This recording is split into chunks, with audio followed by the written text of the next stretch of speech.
Hello दोस्तों, तो कैसे हैं आप सभी। आई होप सभी बढ़िया होंगे। आज की मेरी इस नए वीडियो में आप सभी का स्वागत है। आज की इस वीडियो में हम लोग सीपीआर के बारे में बात करेंगे। सीपीआर का फुल फॉर्म होता है कार्डियोपल्मोनरी रिसिस्टेशन। दोस्तों, ये मेरा पहला वीडियो है। आई होप कि आप लोग सपोर्ट करेंगे और मैं आप लोगों के लिए अच्छे से वीडियोस बनाऊंगी। मेरी ये कोशिश हमेशा से रहती है, तो वीडियो को लाइक करके जाइएगा और कोई अच्छा सा कमेंट कर दीजिएगा और चैनल पे नए आए होंगे तो सब्सक्राइब कर दीजिएगा। चलिए हम अपने वीडियोस को आगे बढ़ाते हैं। तो इसके सीपीआर के इंट्रोडक्शन के बारे में हम लोग कुछ जान लेते हैं। तो इंट्रोडक्शन में मैंने कुछ 4 पॉइंट लिया है। फर्स्ट पॉइंट है सीपीआर को बीएलएस के नाम से जाना जाता है। बीएलएस का फुल फॉर्म होता है बेसिक लाइफ सपोर्ट। इसको वैसे बेसिक लाइफ सपोर्ट के नाम से भी जाना जाता है और इसको इमरजेंसी लाइफ सर्विस प्रोसीडर भी कहते हैं, क्योंकि ये फर्स्ट एड से रिलेटेड है। यानी ये एकाएक भी आ सकता है, तो इसमें फर्स्ट एड दिया जाता है और ये इमरजेंसी में भी काफ़ी ज़्यादा हेल्प करता है। तो इमरजेंसी टाइम पे आप सीपीआर दे सकते हैं। और तीसरा पॉइंट जो है हम लोगों का, पर्सन को ब्रीथिंग और सर्कुलेशन को सुचारू रूप से चलाने के लिए किया जाता है।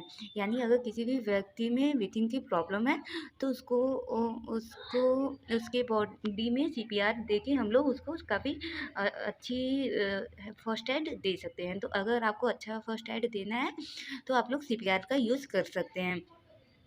It help provide oxygen to the vitals organs until से हेल्प अराइव।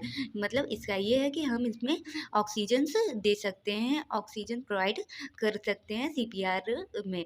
तो चलिए हम इसके इंडिकेशन के बारे में जान लेते हैं। कुछ इसके इंडिकेशंस को भी समझ लेते हैं। इंडिकेशंस का मतलब है कि किस किस सिचुएशन में हम लोगों को सीपीआर देना चाहिए। तो है वो कार्डियक एसेट्स। कार्डियक एसेट्स में जैसे हो गया हम लोगों का टाइकोकार्डियास की अगर आपको प्रॉब्लम है तो आप मतलब किसी भी व्यक्ति को टाइकोकार्डियास की प्रॉब्लम है तो आप सीपीआर दे सकते हैं। फिब्रिलेशंस की प्रॉब्लम है तब भी दे सकते हैं। वेंट्रिकल्स की प्रॉब्लम है तब भी सीपीआर दे सकते हैं। और सेकंड है हम लोगों का जो है रिस्पिरेटरी एसेट्स। रिस्पिरेशंस की प्रॉब्लम है तब भी आप लोग सीपीआर उसको दे सकते हैं। अगर एकाएक एक्सीडेंट आपका हो जाता है तो उस टाइम पे भी हम लोगों को सीपीआर की हेल्प करनी पड़ती है। तो आप अगर किसी भी पर्सन्स की एक्सीडेंट इंजरीज हो जाता है तो आप उस टाइम पे भी सीपीआर दे सकते हैं। और चौथा जो है हम लोगों का है इलेक्ट्रिक शॉक। अगर कोई भी इंसान ज़्यादा इलेक्ट्रिक की वजह से बेहोश हो जाए या फिर उसको ज़्यादा ही करंट मिल चुका है तो आप सीपीआर का यूज़ कर सकते हैं उस टाइम पे। और ड्रग्स रिएक्शंस ड्रग्स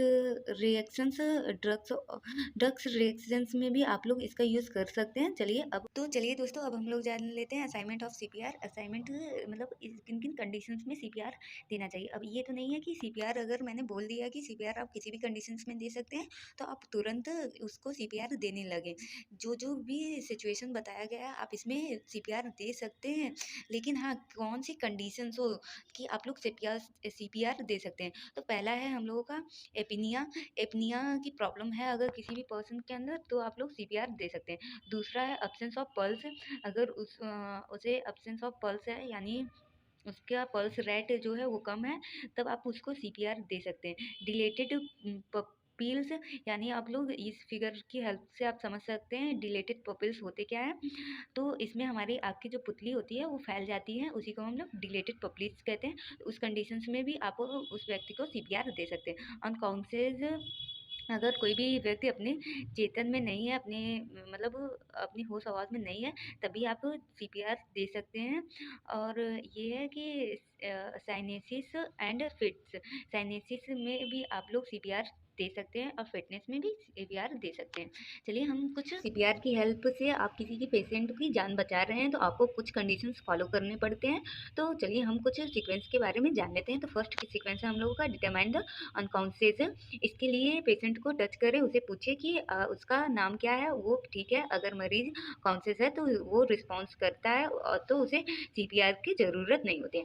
मतलब अनकॉन्शियस का मतलब आप ही जानते ही होंगे कि जो इंसान चेतन ना हो, जिसके अंदर होश आवाज़ ना हो। तो वो इंसान जो होता है अगर ऐसा पेशेंट आपको कोई मिलता है तो आप पहले उसको टच कीजिए, उससे पूछिए कि आपका नाम क्या है? हेलो सर, हेलो मैम, आपका नाम क्या है? आप कैसे हैं?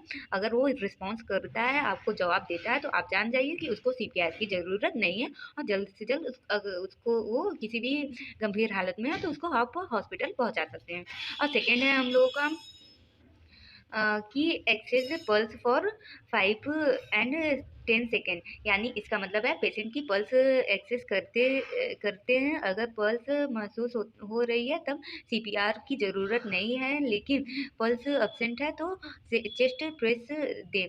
यानी अगर आपको पेशेंट जो है उसका पल्स रेट देखिए, पल्स को पहले टच कीजिए, उसके बाद उसको देखिए कि वो पल्स रेट जो है उसका एब्सेंट है कि नहीं है।